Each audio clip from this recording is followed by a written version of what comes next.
Hello friends, good morning all of you. कैसे हो आप सभी? मस्त होंगे, स्वस्थ होंगे।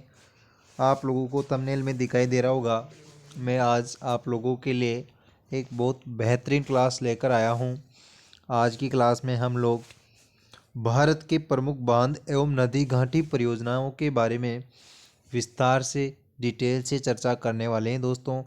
क्योंकि ये टॉपिक आपके रीट पात्रता में तो दिया हुआ ही है, उसके साथ जो अन्य एग्ज़ाम्स में जैसे आरएस प्री में भी यहाँ से टॉपिक दे रखा है आपके।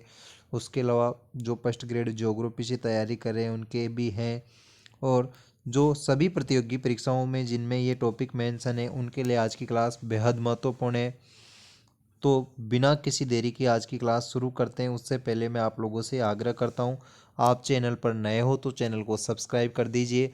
वीडियो पसंद आए तो वीडियो को लाइक करना। आज की वीडियो पूरी ज़रूर देखना साथियों। आज अपन थ्योरी में बात करने वाले हैं दोस्तों, क्योंकि मैं थ्योरी के साथ साथ एमसीक्यू भी लेकर आया हूँ। टेंशन लेने की कोई ज़रूरत नहीं है, लेकिन पहले अपन थ्योरी पे बात करेंगे। आप लोग देख लो, एक तो दामोदर नदी घाटी परियोजना के बारे में विस्तार से पढ़ने वाले हैं। भांकड़ा नागल परियोजना के बारे में डिटेल से पढ़ेंगे।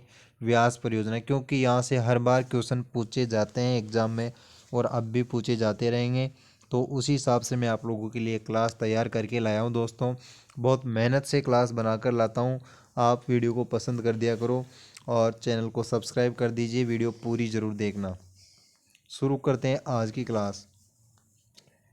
देखिए दोस्तों, आज हैं दामोदर नदी घाटी परियोजना। ये आपके टॉपिक हैं। पहली परियोजना है दामोदर नदी घाटी परियोजना। तो डिटेल से हम पढ़ने वाले हैं। पहली लाइन से ही क्वेश्चन बन गया आपके सामने कि स्वतंत्र भारत की प्रथम बहुउद्देशीय परियोजना है दोस्तों। कौन सी? दामोदर नदी घाटी परियोजना। स्वतंत्र भारत की प्रथम बहुउद्देशीय परियोजना कौन सी है? तो स्वतंत्र भारत की बात करूँ तो सन 1947 के बाद में ये परियोजना संचालित हुई है। और स्वतंत्र भारत की सबसे प्रथम बहुउद्देशीय परियोजना की बात करूँ तो कौन सी है? दामोदर नदी घाटी परियोजना, जो कि दामोदर नदी पर बनी हुई है दोस्तों, ध्यान रखना। अगली लाइन देखिए आप लोग, पश्चिम बंगाल तथा झारखंड घाटी राज्यों में पहली दामोदर घाटी में संयुक्त राज्य अमेरिका की टेनेसी यहाँ पे टेनेसी नदी एक घाटी परियोजना 1933 में दामोदर घाटी निगम की स्थापना की गई। बिल्कुल आप लोगों को ये ध्यान होना चाहिए कि एक तो कौन सा? पश्चिम बंगाल तथा पश्चिम बंगाल और झारखंड में पहली दामोदर घाटी संयुक्त राज्य अमेरिका की टेनेसी घाटी परियोजना 1933 में स्थापित की गई है दोस्तों। अगला देखिए आप लोग, यहाँ से क्वेश्चन पूछा जा चुका है कि बोकारो, दुर्गापुर, चंद्रपुर, पतरातू में ताप विद्युत ग्रह है। अब यहाँ से अलग अलग टाइप के क्वेश्चन आते हैं। या तो इनको दे देगा वो आप लोगों के लिए कि बोकारो, दुर्गापुर, चंद्रपुर ताप विद्युत ग्रह कौन सी परियोजना पर संचालित है। ऑप्शन दे देगा भाखड़ा नागल परियोजना, दामोदर नदी घाटी परियोजना, व्यास परियोजना। और ये क्या है? तो कौन कौन से राज्य में स्थित है आप लोग डिटेल से पढ़ लेना, क्योंकि यहाँ से पक्का क्वेश्चन पूछा जाता है दोस्तों, ध्यान रखना आप लोग। ताप विद्युत ग्रह बोकारो, दुर्गापुर, चंद्रपुर।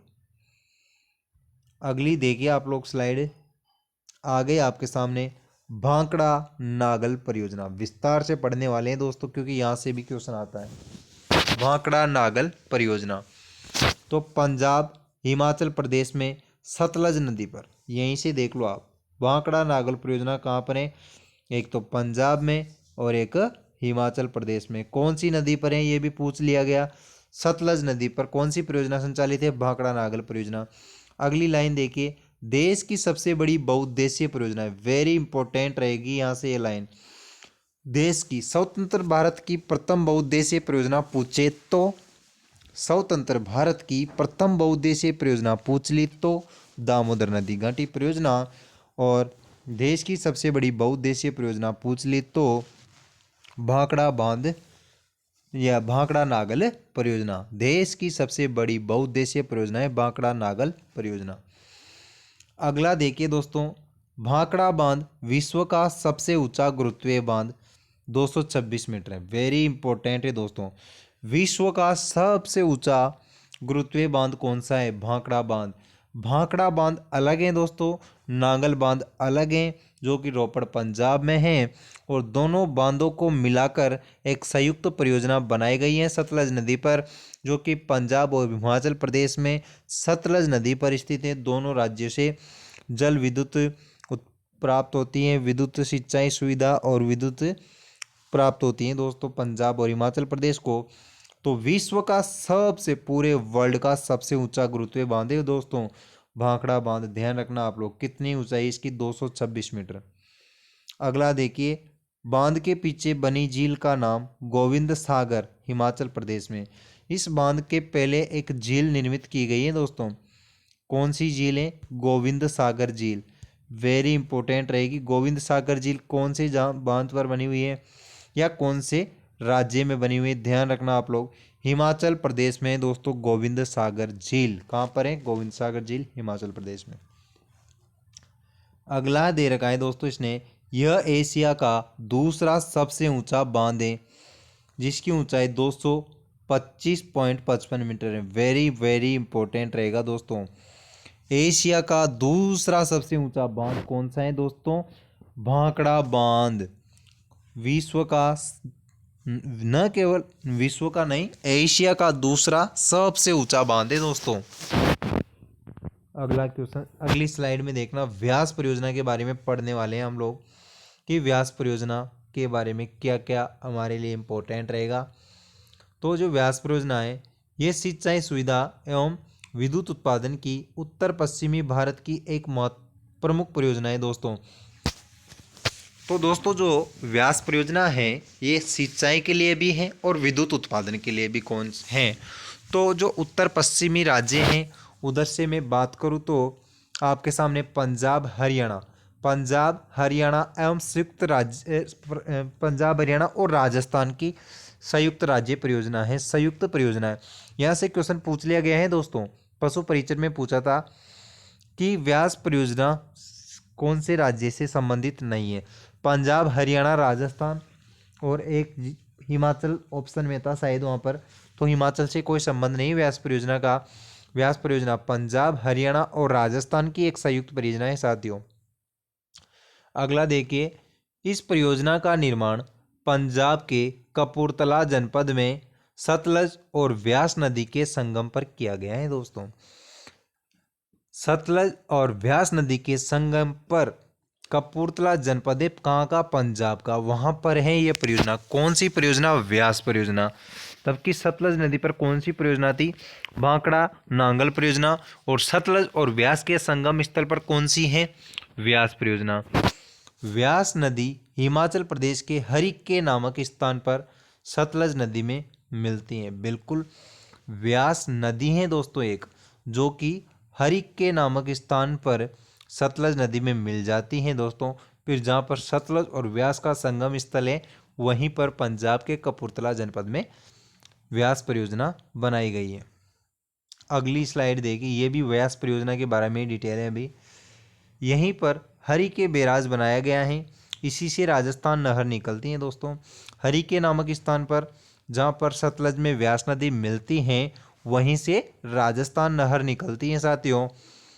उत्तर पश्चिमी राजस्थान की शुष्क भूमि को सिंचाई सुविधा उपलब्ध कराती हैं दोस्तों राजस्थान। उत्तर पश्चिमी राजस्थान की बात करूँ तो मैं श्री गंगानगर, हनुमानगढ़, उधर की जो अनूपगढ़ वहाँ का एरिया है, उधर सिंचाई सुविधा उपलब्ध कराती हैं। कौन सी नहर? राजस्थान नहर के द्वारा उत्तर पश्चिमी राजस्थान को, श्री गंगानगर, हनुमानगढ़ को, शुष्क भूमि को सिंचाई सुविधा उपलब्ध होती है दोस्तों।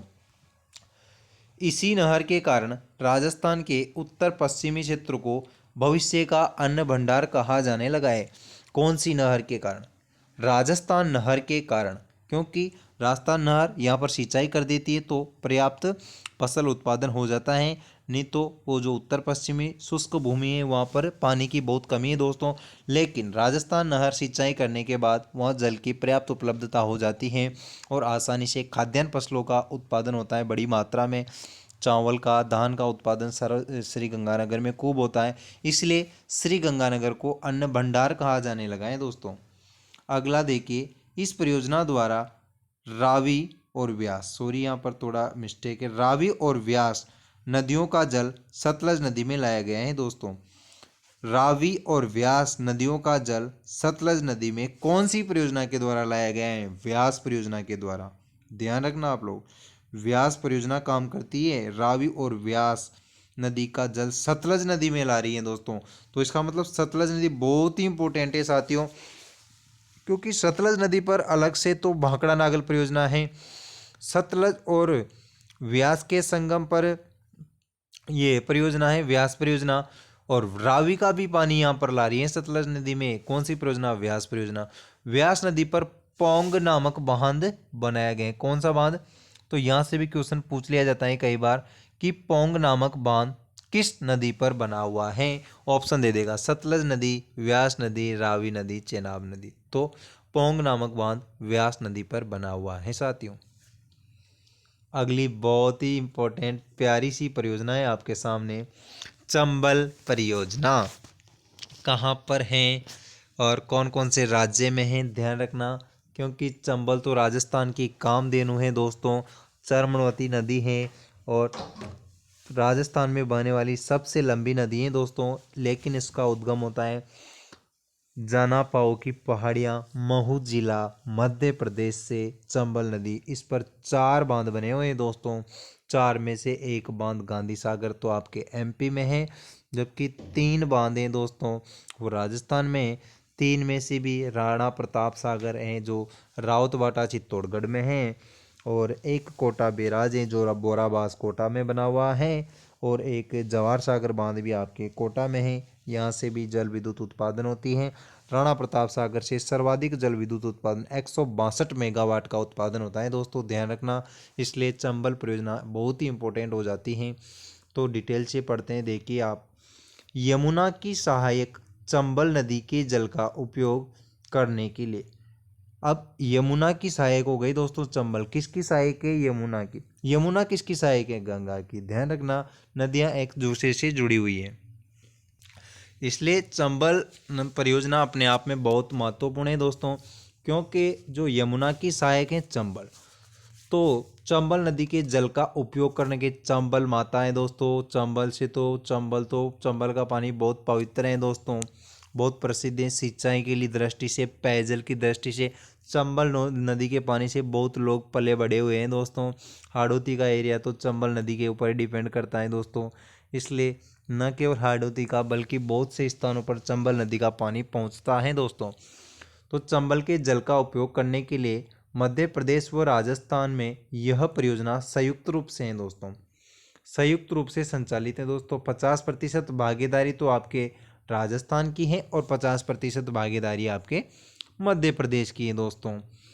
अगली देखिए आप लोग कि इस परियोजना के अंतर्गत मध्य प्रदेश में गांधी सागर बांध, मैं बता रहा हूँ मंदसौर एमपी में तो कौन सा है? गांधी सागर बांध है, तथा राजस्थान में है आपके राणा प्रताप सागर। अब आप लोग ध्यान रखना दोस्तों, राणा प्रताप सागर तो आपके रावतबाटा चित्तौड़गढ़ में है, जबकि जवाहर सागर बांध कोटा में है, कोटा बैराज बांध भी कोटा में।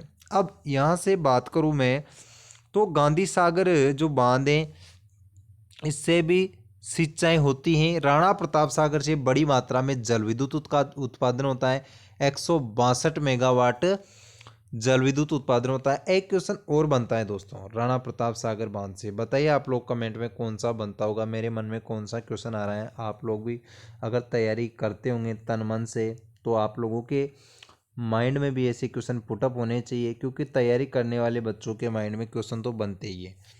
वो बोलते हैं ना कि कुछ बच्चों के मैसेज आते हैं कि सर पेपर जो पास में आ रहा है तो मेरे को डर लग रहा है। तो एक बात बता दूं, डर उन्हीं को लगता है जो पढ़ते हैं, जिनकी तैयारी होती है उन्हीं को डर लगता है दोस्तों, डर लगना स्वाभाविक है। और जो तैयारी नहीं करते उठ के चल जाते हैं उनके तो कहीं का डर है दोस्तों, वो तो यही सोचेंगे कि दे लेंगे यार, पेपर ही तो देना है, क्योंकि वो देते आई हैं और देते रहेंगे। बिना तैयारी के तो पेपर देने से क्या मतलब है। तो इसीलिए आपसे बोल रहा हूँ कि आप लोग अगर तन मन धन से तैयारी कर रहे हो और 2025 में आपको सरकारी जॉब चाहिए, तो आप लोगों के माइंड में जो है आप किसी टॉपिक को XYZ कोई भी सब्जेक्ट पढ़ो, मैं नहीं बोल रहा कि जीके की बात कर रहा हूँ, किसी भी सब्जेक्ट को पढ़ो, पढ़ते हुए आपके माइंड में क्वेश्चन आने चाहिए लेकर उसको। तो इसीलिए मैं बोल रहा हूँ कि राणा प्रताप सागर बांध का जैसे ही मैंने नाम देखा तो एक क्वेश्चन आ रहा है। अब क्वेश्चन बोल ही देता हूँ, जब इतना ही बोल दिया तो क्वेश्चन भी बोल दूँ कि सर्वाधिक जल भराव क्षमता की दृष्टि से सबसे बड़ा बांध कौन सा है। जल भराव क्षमता की दृष्टि से सबसे बड़ा बांध तो वो है आपके सामने राणा प्रताप सागर बांध। जल भराव क्षमता की दृष्टि से सबसे बड़ा बांध है दोस्तों। कोटा बैराज है दोस्तों, इससे दो नहरें निकाली गई हैं, दाई नहर और बाई नहर। दाई नहरें जो कोटा 12 और एमपी को सिंचाई सुविधा की आपूर्ति करती हैं, जबकि जो बाई नहरें दोस्तों ये आपके कोटा और बूंदी के लिए निकाली गई हैं। इसे कुछ लिफ्ट नहरें भी निकाली गई हैं, तो सिंचाई सुविधा में बहुत फ़ायदा मिलता है। जो कोटा बैराज से जो नहरें निकाली गई हैं, लिफ्ट नहरें भी निकाली गई हैं। अब इम्पोर्टेंट फैक्ट हैं आपके सामने। इस परियोजना का प्रमुख उद्देश्य चंबल नदी की द्रोणी मृदा का संरक्षण करना है। वेरी वेरी इम्पोर्टेंट रहेगा दोस्तों कि इस परियोजना का कुल मिलाकर जो इम्पोर्टेंट उद्देश्य हैं, गोल हैं, वो यही है कि जो चंबल नदी की जो मृदा है उसको कंजर्वेशन करना, अर्थात द्रोणी मृदा का संरक्षण करना। दोस्तों आज का सेशन अच्छा लगा हो तो सेशन को लाइक कर दो, कमेंट कीजिए और वीडियो को लाइक कीजिए। Thank you.